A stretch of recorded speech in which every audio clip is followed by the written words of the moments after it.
네, 반갑습니다. 오늘은 4월 7일 이제 화요일 본문인데요. 요한복음 21장 1절부터 14절까지 말씀, 수치 위에 구워지는 은혜, 수치 위에 구워지는 은혜라는 제목으로 말씀 나누도록 하겠습니다. 우리가 이제 앞선 월요일 날 본문이 이제 20장 이제 19절부터 31절이었는데요. 이제 월요일 날 본문의 내용에 보면 이제 주님께서 이제 부활하신 후에 제자들에게 이제 나타나시는데 그 제자들은 유대인들이 두려워서 이제 자신들끼리 모여 있을 때 주님께서 그곳에 나타나시고 그때 또 못 봤었던 또 도마에게 다시금 나타나신 이야기. 그래서 제일 마지막에 보면은 20장 마지막이 이렇게 끝나는데요. 예수께서 제자들 앞에서 이 책에 기록되지 아니한 다른 표적도 많이 행하였었으나 오직 이것을 기록함은 너희로 예수께서 하나님의 아들 그리스도이심을 믿게 하려 함이요 또 너희로 믿고 그 이름을 힘입어 생명을 얻게 하려 함이니라 라고 하면서 이제 20장이 마칩니다. 여러분 어떠세요? 20장, 30절, 31절을 보면 책이 이렇게 끝날 것 같죠? 예. 딱 마치 이렇게 끝날 것처럼 되어 있지만, 우리 이 책이 어떻게 시작했는지 기억나시죠? 태초에 하나님이 천지를 창조하셨던 것과 같이 태초에 말씀이 계셨었고, 그 말씀이 하나님이시고, 그 가운데서 그 말씀이 빛으로 오신 그 놀라운 그 사랑의 이야기. 그분이 이 땅에 오시는데, 인애와 공의로 가득 찬 상태였다라는 이야기가 1장의 이야기의 시작이었거든요. 근데 그 이야기의 이제 완성의 이야기를 오늘 이제 20장 이후에 21장에 덧붙였는데 한번 그 이야기를 천천히 봤으면 좋겠습니다. 그러니까 20장 이후에 21장에 넘어갈 때 느낌이 어떻다고요? 이렇게 끝나나 싶은데 그 뒤에 한 가지 이야기가 더 붙여져 있는 거예요. 어, 마치 그냥 이렇게 형식적인 이야기들인 20장처럼 이제 이야기를 읽었는데 21장에 가보니까 거기에 더 깊숙한 이야기, 마치 어렸을 때, 우리 아이들이 예를 들어 자녀들이 부모님 성적표나 부모님 일기장 발견한 것처럼 우리가 그냥 통상적으로 보고는 알 수 없는 이야기들의 이야기가 있는 것이 바로 21장의 이야기인데요. 한번 천천히 보겠습니다. 자, 그 후에 우리가 예전에 그런 이야기를 자주 드렸어요. 성경에는 사실 성경에서 하나님이 한 번에 쓴 책이 아니라 다양한 사람들을 사용해서 쓰셨는데, 그래서 그 사람들마다 좋아하는 단어들, 개념들이 있어요, 다. 그러니까 예를 들어서 이제 바울 같은 경우는 능력이라는 개념을 좋아한다고 했고, 그 능력이 바울이 말하는 능력은 무슨 이렇게 성령 뭐 이렇게 하는 게 아니라 사랑의 능력이라고 말씀을 드렸어요. 그러니까 어쨌든 자, 근데 요한이 좋아하는 단어 중에 하나는요, 그 후에라는 단어예요, 사실요. 요한은요, 어떤 이야기와 이야기의 서사를 이어나갈 때 그 후에라는 단어를 잘 쓰거든요. 그러니까 요한이 얘기하는 그 후에는요, 시간적으로 그 다음에 이 일이 있었어라는 얘기를 하고 싶은 게 아니에요. 이 일과 저 일을 엮어서 그 어떠한 큰 하나의 서사, 그림을 보여주고 싶은 건데, 이 앞에 이야기에 이어서 한번 보도록 하겠습니다. 자, 이제 그 후에 라고 얘기하며 그 제자들에게 주님께서 나타나셨고, 그러나 제자들은 여전히 두려움 가운데서 쌓여 있었고, 그리고 또 잘 믿지 못했던 그 상황 가운데 예수님께서 이번에는 디베리아 호수에서 또 제자들에게 자기를 나타내셨다라고 얘기합니다. 먼저 좀 그림을 그려볼게요.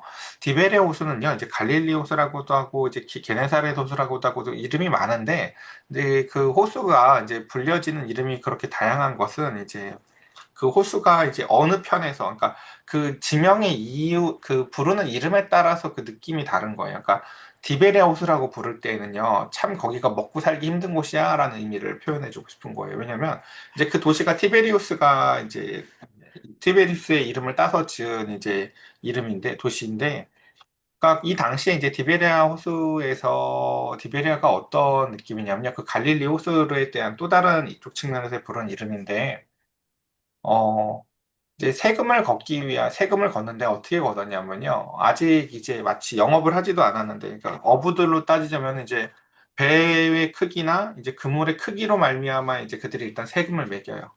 그리고 또 그들이 가서 뭘 이렇게 많이 갖고 오면 또 그걸 가지고 염장을 하게 해서 그것을 또 싸게 다 착취해 가요. 그러니까 디베라라는 곳이요. 그러니까 많은 어부들이 자신의 생업을 이어가는 곳이기도 하지만 동시에 로마의 과도한 세금으로 말미암아 굉장히 이렇게 살기 힘든 곳이 또한 디베리아이기도 합니다. 그러니까 여러분 이제 저희는요 사실은요 그 국가에 내는 세금에 대해서 그 과도하다라는 느낌을 사실 잘 알기 쉽지 않아요. 왜냐면은 고대 시대에는요 기본값이 30에서 50%예요. 그러니까 우리 지금 10% 부가세 뭐 이렇게 내고 그러잖아요. 그쵸, 보통? 근데 고대 사회 때는 세금이 어마어마했다고요, 사실은요. 근데 어쨌든 그래서 그 디베레 호수에서 그러니까 수많은 이제 세리들이 있죠. 예를 들면 거기서 이제 금 돌아다니면서 그물 크기 가지고 그 배 크기 가지고 세금을 걷어가고 또 많이 걷어 잡았다 오늘은 좀 잡은 날이나 했더니 또 그걸 가지고 다 염장해서 또 다시 다 가져가고 하는 그 정말 그 이렇게 그 어부들의 그 주름진 이마와 그 가운데서 고된 노동과 그 가운데서도 허탈하고 답답하지만 안 할 수는 없는 그냥 그런 곳이 바로 디베리아였습니다. 마치 오늘날 그 노동자들의 그저 힘든 일상을 잘 보여주는 것이기도 해요. 그곳에 주님께서 나타나셨다라고 얘기합니다. 그리고 중요한 것은 여기서 뭐라고 얘기해요? 제자들에게 자기를 나타내셨다라고 얘기합니다. 항상 그래요, 여러분. 복음은요, 우리가 하나님을 찾아가는 게 아니라 하나님이 우리를 찾아오시는 이야기예요. 애초에 요한복음 1장도 그랬죠. 하나님이 세상에 나타나신 것이고, 그 가운데서 이후에 부활하신 이후에도요, 제자들이 주님을 찾아 나서는 것이 아니라 주님이 제자들을 찾아 나섭니다. 그리고 그 도시, 그 지역을 이제 디베리아라고 얘기를 하는데요. 그곳에 나타나셨는데 제자들에게 그 당시에 2절에 보면은 시몬 베드로와 디두모라 하건 도마와 갈릴리 가나 사람 나다나엘과 세베대의 아들들과 또 다른 제자들이 함께 있었다라고 얘기합니다. 요한의 시각은 굉장히 독특하죠. 우리는 그 예수님의 12 제자들의 이름을 항상 어떻게 불렀어요? 베드로와 세베대의 아들들. 그래서 항상 베드로, 야고보, 요한이 이제 예수님의 제자의 핵심 멤버라고 항상 이렇게 글을 다루는 방식을 봤는데 요한은 이 글에 지금 예수님이 나타나셨는데 그 제자들의 이름을 베드로 다음에 누구를 언급해요? 도마를 언급해요. 그리고 그 다음 또 누구를 언급해요? 나다나엘을 언급해요. 그러니까 이 굉장히 의미가 있어요. 요한은 지금 이 부활의 공동체의 제자들의 이름을 그 세베대의 아들들 야고보와 요한보다도 도마와 나다나엘을 그 앞에 도치시킴으로 인해서 이 주님께서 하시고 있는 이 사역의 의미가 어떤 것인지를 잘 보여주는데 여러분 도마가 어떤 사람이었어요? 바로 앞장에서 보면요. 소망이 있어요, 없어요? 그쵸? 나는 그 앞만 만져보기 전까지는 난 니들 말도 안 믿어. 난 내가 만져봐야 믿을 거야. 이런 사람 변할 것 같아요, 여러분. 예. 앞에서 설교하고 있는데, 그러면 뭐 난 부활한 주님 내가 보면 믿을게. 여러분 그런 사람한테 복음 전하고 싶으세요, 막 이렇게. 그렇죠? 나다나엘은 어떤 사람이었죠? 야, 저기 말씀이 너무너무 좋아. 가서 말씀 들어봐. 정말 인생이 바뀌고 삶이 바뀌고 하나님이 함께 하셔. 야, 거기 어딘데? 거기 나사렛. 야, 씨, 나사렛에서 무슨 선한 게 나냐? 이런 사람. 그렇죠? 주님은 도마와 같이 의심이 많고 회의적인 사람도 나다나엘과 같이 그 가운데서 자기의 의와 그 가운데서 마음이 깝깝한 사람에게도 하나님은 하나님의 복음은요 이와 같은 사람들에게도 역사하셔서 그들을 바꿔내시는 이야기입니다. 자, 그래서 보면 이제 이들에게 주님께서 나타나셨대요. 그래서 3절에 보면 드디어 주인공이 누구예요? 베드로예요. 시몬 베드로가 나는 물고기 잡으러 가노라 라고 얘기합니다. 우린 저 앞에서도 어제 주일날 본문에서도 그런 이야기를 봤어요. 그쵸? 이제 베드로와 요한은 그 가운데서 이제 마리아는 그 가운데서 이제 주님이 나타나심을 이야기를 바라보면서 막달라 마리아는 울면서 서서 울면서 어쩔 줄 몰라 하는데 반면에 그쵸 베드로와 요한은 자기 집으로 가죠. 그래서 자기 집이 없는 정말 주님이 내 집이셔서 나는 아무데도 갈 곳이 없어 주님을 떠나서 하고 있는 그 막달라 마리아에게 주님의 부활의 능력이 임했던 것처럼 그 가운데서 베드로는 집으로 가고 또한 이제 물고기를 잡으러 갑니다. 그렇게 여러분 사명이라는 게요 후퇴가 있다는 걸 보셔야 돼요. 그러니까 하나님의 나라의 꿈 사명을 버리고요 베드로는 다시 익숙한 옛 삶으로 도망칩니다. 우리 이거 철로역장에서도 배운 적 있었을 거예요 아마. 처음에 막 그 따라가면 좋은 줄 알고 그 변덕쟁이가 같이 따라가다가 그러다가 그 가운데서 그 길에 고난이 있다는 거 몇 번 경험하고는 돌아가서 실패하는 모습들 이런 것들처럼 말이죠. 그렇게 베드로는 이제 하나님의 꿈의 사명들을 다 잊어버리고 다시 익숙한 삶으로 자리로 돌아가기 위해서 뭐라고 얘기해요? 나는 물고기 잡으러 가노라 하니 그들이 우리도 함께 가겠다라고 얘기해요. 여기 그들은 누구예요 지금? 옆에 있었던 나머지 6명의 제자들이 있었겠죠. 뭐 나다나엘하고 도마하고 그쵸. 세베대의 아들들하고 또 다른 두 제자고요. 자, 그런데 그날 이제 배에 올랐어요, 여러분. 아휴, 예수님도 이게 어떻게 된 건지 모르겠고, 예수님도 죽으셨고, 뿔뿔이 흩어져서 음, 야, 이제 유대인들이 무서워서 이제 방에 숨어 있다가 그 가운데 또 이런저런 일이 있었음에도 불구하고 그들은 결국은 야, 그냥 물고기나 잡으러 가자라고 하면서 물고기를 잡으러 가서 밤이 맞도록 물고기를 잡는데, 이게 무슨 일인지 모르겠어요. 물고기가 하나도 안 잡혀요. 세금을 배와 그물에 따라서 매긴다고 했죠. 세금 낼 돈도 이게 뭐 여러분 장사하는 분들 그런 얘기 들어보신 적 있죠? 그쵸? 예, 월세도 안 나온다고, 전기값도 안 나온다고요, 그쵸? 세금도 안 나와요. 세금도 안 나와요. 그날에 밤새도록 일을 했는데도요, 고기가 잡히질 않아요. 그래서 그날 밤에 아무것도 잡지 못하였더니라고 얘기합니다. 여러분, 요한복음 15장에 기억나세요? 그 포도나무와 가지 비유? 이렇게 붙어 있어야 되고, 붙어 있을 때 열매를 맺지 못하면 또 잘라버릴 것이기도 하고 하는 그런 얘기를 하면서 그 15장에 보면 이런 이야기가 있었어요.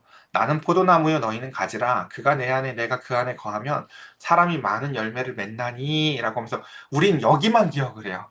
그래, 붙어 있어야 많이 열매 맺지. 근데 그 뒤에 말을 기억하셔야 돼요. 뭐라고 얘기해요? 나를 너희가 떠나잖아? 너희는 아무것도 할 수가 없을 거야, 이제. 라고 얘기하셨다고. 제자들은요, 마치 예수님에게 붙어 있었던 이제 가지들이 그 가운데서 떨어진 다시 나뭇가지처럼 변하여져서 다시 야, 나 물고기나 잡으러 갈래. 라고 하면서 물고기를 잡아보는데요. 어떻게 해요, 이제요? 그들은요, 이제 세상에서도 아무것도 그 가운데서 행하지를 못해요. 물고기가 안 잡혀요. 옛날 하던 것처럼.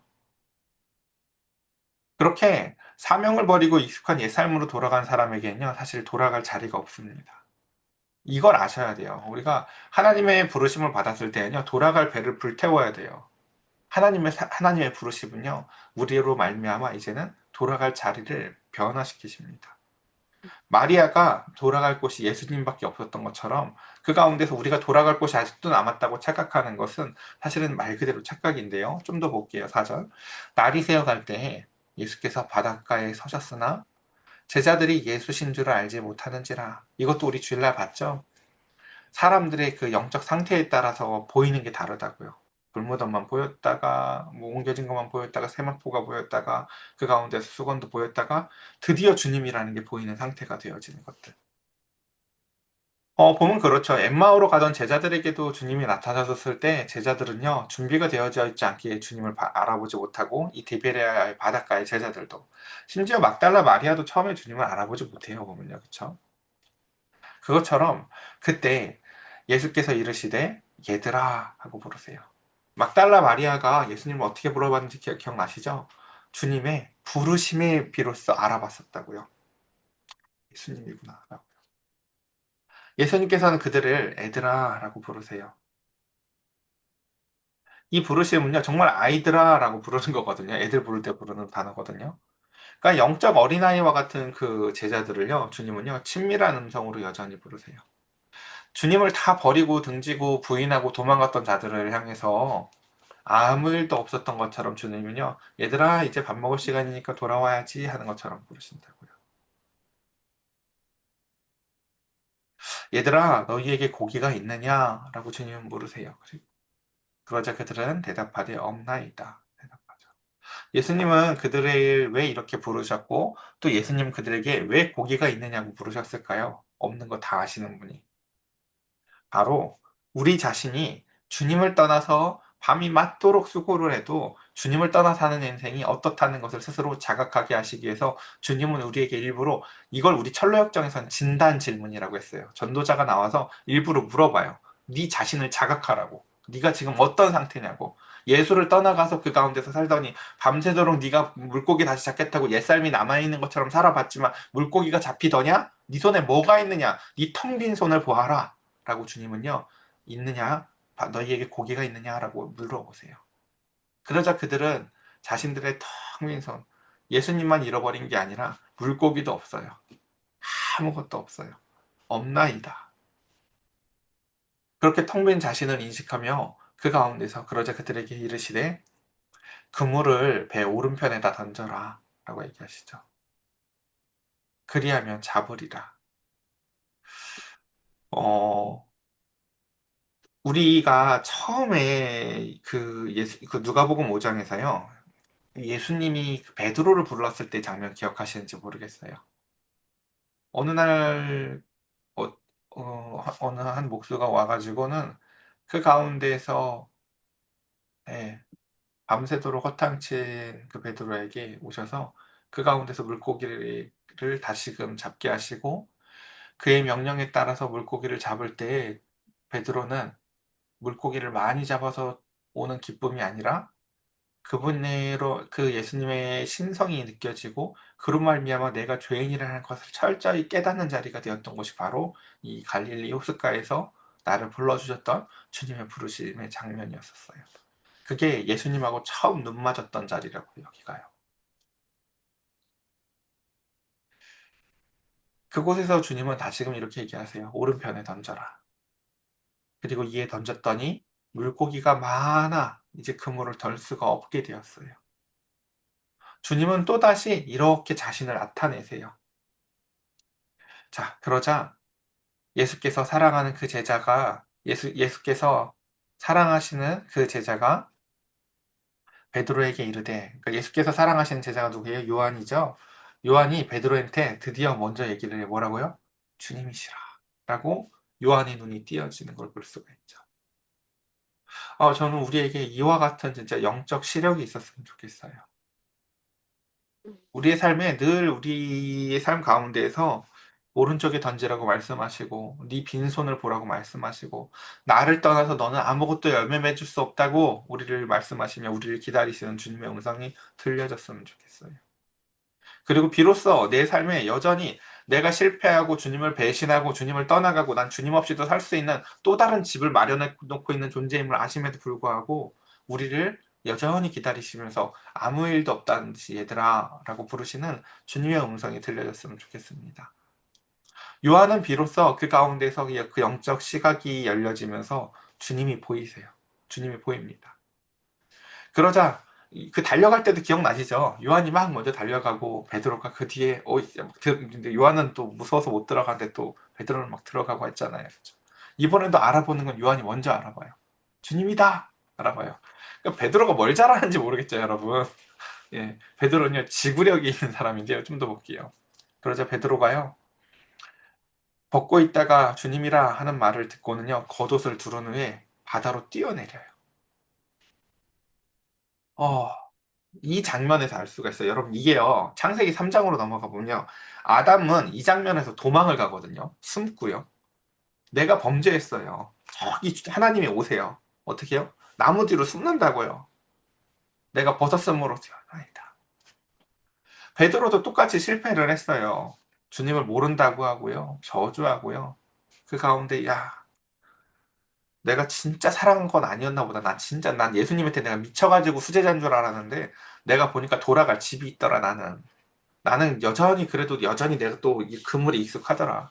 내가 주님을 그렇게 사랑한 건 아니었나 보다. 그러면서도 동시에, 아닌데, 나 정말 주님 사랑했는데, 라는 수많은 갈등과 번민 가운데 밤을 보내다가, 요한이 주님이시라, 라는 그 한마디에, 베드로는 아담이랑은 좀 다른 선택을 해요. 어떻게 한다고요? 내가 주님을 부인도 했고 이렇게 많은 연약함을 보였지만 그럼에도 불구하고요. 베드로는 도망치지 않고 주님께 뛰어듭니다. 이 그림을 어떻게 그리냐면요. 8절은 이렇게 얘기합니다. 다른 제자들은 육지에서 불과 한 50칸쯤 되므로 그러니까 작은 배를 타고 물고기 든 그물을 끌고 왔다라고 얘기해요. 아직 그러니까 육지에 다 닿지 않았는데 저쪽에 예수님이 계신데 한 90m쯤 되는 거리예요. 근데 베드로가 그에 상관하지 않고 그냥 물속에 첨벙 뛰어들어가지고 주님한테 막 하는 거죠. 어, 그러자 9절에 보겠습니다. 그러자 이제 밤새 생각해 보세요. 밤새 물고기도 잡지 못해서 하나 재미도 없었다가 그리고 사명도 실패했는데 이제 아니 뭐 물고기도 또 이게 웬일이에요. 물고기도 하나 안 잡혀가지고 그렇게 낙심했다가 그 가운데서 웬 음성을 듣고 그 가운데서 그물을 내렸더니 아니 여러분 오른편에 그물을 내리라는 게 답이에요 사실요. 그물을 밤새 왼쪽에만 내렸겠냐고. 그쵸? 여러분, 배 낚시 해보셨어요? 배 낚시를 해보면, 배가 이렇게 있으면요, 오른쪽, 왼쪽에 사람들이 같이 이제 낚시를 하는데, 예를 들어서 그, 낚시 줄을, 그러니까 그물 낚시가 아니라 만약에 줄 낚시라고 쳐도요, 줄을 너무 길게 내리트리면요, 저쪽에 있는 사람이랑 이쪽 사람 낚싯줄이 엉키기도 해요. 무슨 말인지 아시겠어요? 왼쪽에 내리나 오른쪽에 내리나 아무 차이가 없다고요, 사실요. 무슨, 이게 오른쪽, 왼쪽의 문제가 아니라고요, 사실은요. 근데, 그 가운데 놀랍게도 주님의 음성에 따라서 그렇게 했더니 정말 그 끊어질 것 같이 물고기가 가득 찬 그물을 경험해요.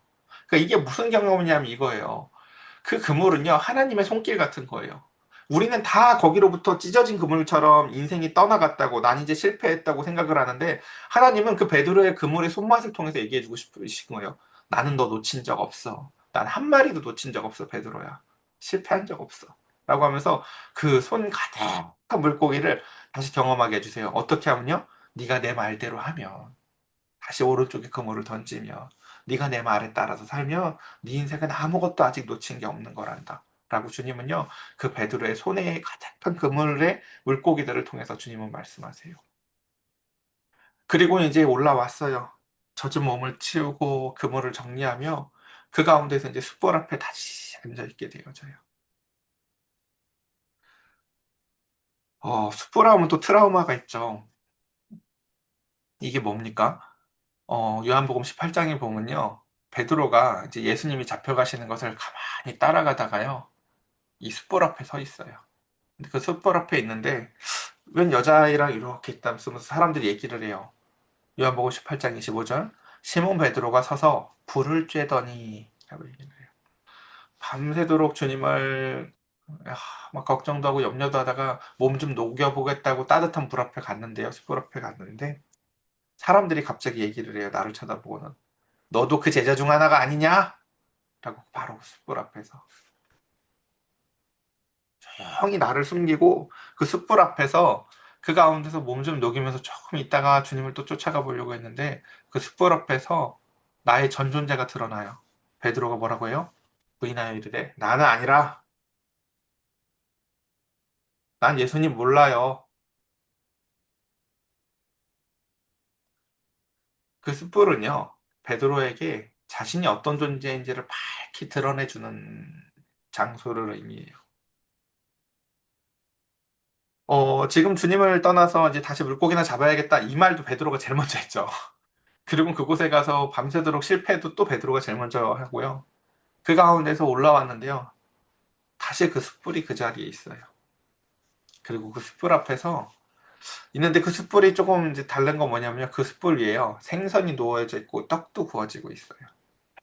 그 앞에 가긴 해야겠는데 그 앞이 뭔가 찜찜해요.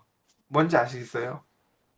아, 저기 내가 실패했던 자리인데, 저기 내가 예수님을 부인했던 자리인데, 저기서 내가 얼마나 형편없는 인간인지를 발견했던 바로 그 자리인데, 주님은 그 자리로 우리를 다시 불러요. 그래서 10절에, 그리고 예수님께서 이르시되, 야, 지금 잡은 생선을 좀 가져와. 라고 말씀하세요. 아까 제가 얘기 드렸죠. 그럼 지금 잡은 생선이 뭔지 아시겠어요? 바로 아까 얘기했잖아요. 그 하나님도 지금요, 너희를 사람 낚는 어부로 삼으리라. 라고 했잖아요. 기억나시죠? 그러니까 여전히 지금 하나님은요, 베드로와 제자들과 함께 같이 사람을 낚는 일을 하셨었는데, 우리는 실패하고 이 어업이, 하나님의 어업이 실패한 줄 알았지만, 주님은 그 베드로의 손에 가득 찬 그물에 찬 고기를 경험하게 하면서, 나 아직 아무것도 안 놓쳤어, 베드로야. 라고 말씀해 주셨다고요. 그리고 주님은 지금 그 그물 안에 있는 물고기 좀 가지고 와보래요. 너는 네가 실패한 줄 알았지. 봐, 여기 있잖아. 라고 하면서요. 그리고 그 숯불 앞에 지금 잡은 생선, 다시금 순종해서 주님의 말씀대로 순종했더니 얻어졌던 그 생선을 가지고 오래요. 바로 주님의 말씀에 따라 거둔 열매로 말미암아 너는 실패한 자가 아니라 너는 나를 부인한 자가 아니라 여전히 내 그물 안에서 한 번도 벗어난 적이 없는 물고기와 같단다 라고 말씀하시며 주님은 그 생선을 가져오라고 말씀하세요. 그러자 시몬 베드로가 올라가서 그물을 육지에 끌어올리니 가득히 찬 큰 물고기가 153마리가 있었다라고 얘기합니다. 요한이 물고기의 숫자를 왜 이렇게 정확히 기록했는지는 정확히 의미는 알 수 없어요.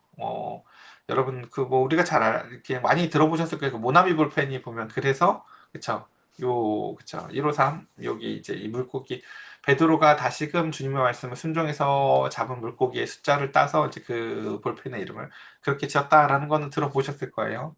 어쨌든 자 여기서 근데 더 중요한 거 뒤에요. 뭐냐면은 그 153마리라는 게 중요한 게 아니라 그렇게 정확하게 숫자를 세는 이유는요. 그러니까 제가 생각하기에는 이 숫자를 정확히 기입한 이유는 이거예요.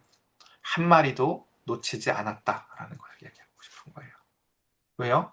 여러분, 예수님이 그 요한복음 17장, 13장 이렇게 대제사장적인 기도하는 데서 예수님의 기도 제목이 뭔지 기억나세요? 아버지여, 아버지께서 내게 허락하신 자를 단 한 사람도 놓치지 않게 해달라고 기도했어요. 계속 저들이 하나 되게 해달라고. 주님은요, 그것을 실패하지 않았다는 것을 말씀하시고 싶으신 거예요. 나는 네 인생은 실패한 것 같을지 몰라도 너는 나를 떠나갔던 것 같이 생각할지 몰라도 나는 널 놓치지 않았어. 그러면 이같이 많으나 그물이 찢어지지 아니하였더라. 그쵸? 이게 중요한 거죠. 뭐라고요? 그물이 찢어지지 아니하였더라. 이걸 다른 말로 의역하면 무슨 뜻인지 알겠어요? 하나님은 한 사람도 놓치지 아니하였더라. 그렇게 찢어질 듯하고 연약하고 불안하나 주님이 지키시는 공동체를 우리는 교회라고 합니다. 여러분 교회에 다니는 성도들 보세요. 막 이렇게 든든하고 믿음직스러워요? 저 사람은 평생 예수님 믿을 것 같아. 이래요? 아니에요. 목회자 입장에서는요. 늘 바람에 있는 겨같이 바람에도 불안해요. 성도들은요. 너무 잘 살게 돼도요. 주님을 떠나갈까 봐 불안하고요. 너무 고난이 와도 주님을 떠나갈까 불안하고요. 그 가운데서 늘 그 가운데서 돌아갈 집들이 있는 존재들처럼 보일 때에도 불안해요. 그러나 주님은 그 사람들을 통해서 계속해서 교회를 이어나가세요. 그러면 12절 예수께서 이르시되 와서 조반을 먹으라 하시죠. 이 그림을 오늘 마지막 그림으로 마칠게요. 그 숯불 앞에서 나의 못남과 나의 연약함과 두려움과 수치가 가득한 그 숯불 앞에서의 나의 모습 물론 주님은 나를 그 자리에 불러서요.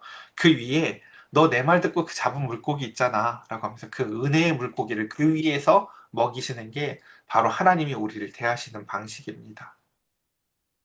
그래서 제자들이 주님이신 줄을 아는 고로 당신이 누구냐 감히 이제 묻는 자가 없게 되었습니다. 이렇게 너희는 마치 붙었다 떨어졌다 하는 온갖 일을 했지만 나는 너희를 한 번도 떠나보낸 적이 없어. 난 너희를 놓친 적이 없어. 라고 말씀하시는 주님의 음성이 들려집니다. 마지막 13, 14절 시간이 많이 나서 그냥 읽고 넘어갈게요. 이제 마칠게요.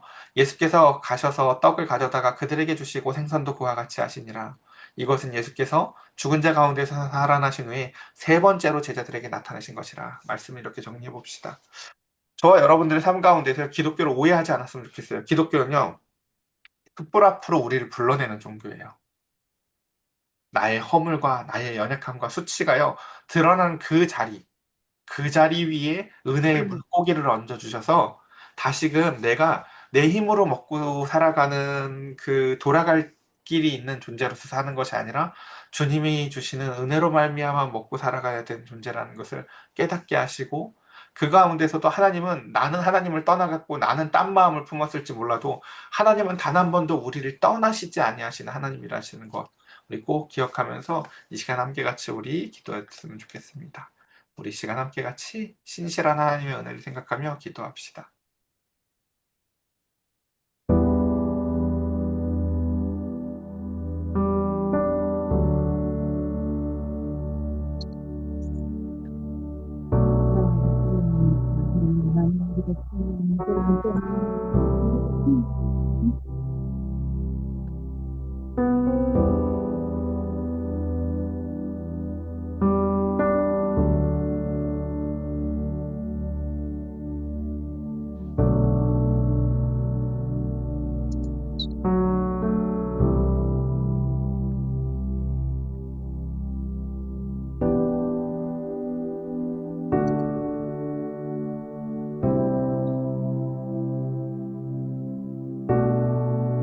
하나님 앞에서 오늘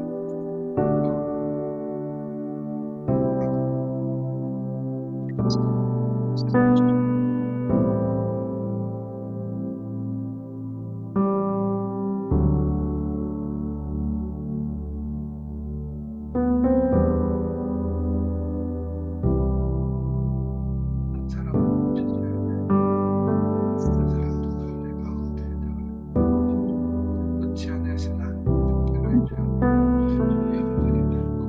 생각이 들어요. 이런 여러 가지 스스로 정말 스스로 그런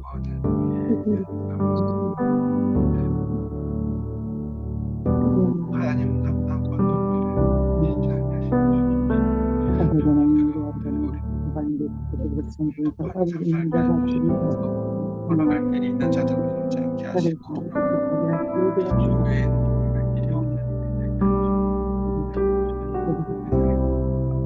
하나님의 하나님의 하나님 내가 사랑합니다.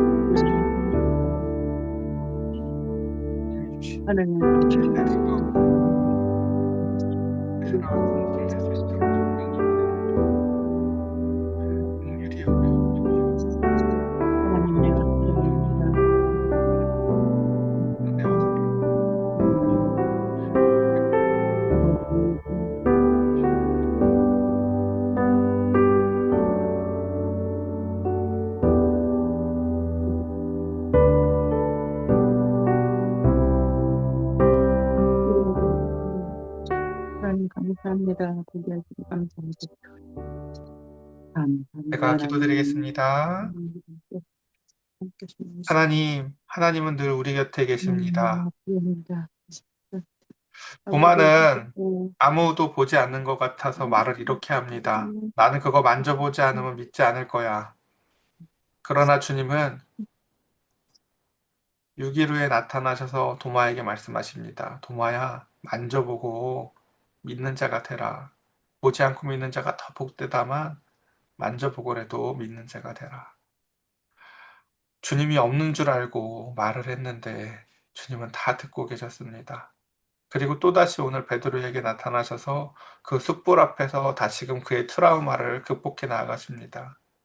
너의 실패의 자리로 내가 너를 다시 불러서 나의 은혜의 떡과 생선을 너에게 주노니 너는 한 번도 떠난 적이 없는 거야. 라고 베드로를 또다시 사랑으로 실패하고 떠난 베드로 다시금 집으로 돌아가자 다시금 물고기나 잡자 했던 베드로의 모습을 끄집어내시는 분이 아니라 아무 일도 없던 듯이 조반을 먹으라 말씀하시며 우리를 다시금 회복하시는 주님의 사랑을 바라봅니다.